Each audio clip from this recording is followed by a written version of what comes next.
মোবাইলে কোরআন তেলাওয়াত শুনলে বা কোরআন তেলাওয়াত পড়লে সওয়াব হবে কিনা। অনেকেই আমরা মোবাইলে কোরআন তেলাওয়াত পড়ি এবং কোরআন তেলাওয়াত শুনি, এ থেকে আমরা সওয়াব হবে না গুনাহ হবে।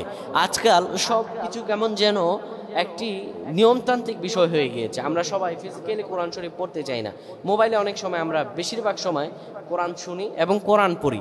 এ থেকে আমাদের সওয়াব হবে, আমল নামায় কি সওয়াব বাড়বে নাকি এর জন্য আল্লাহর কাছে জবাবদিহি করতে হবে? আল্লাহ রাব্বুল আলামিন বলেন, ওয়ারাত্তিলিল কুরআনা তারতিলা, বান্দারে কোরআন তেলাওয়াত করো তার তিল সহকারে, কোরআন তুমি পড়ো সুন্দরভাবে। এই কোরআন আল্লাহ রাব্বুল আলামিন মানুষের জন্য হেদায়েত দিয়েছেন।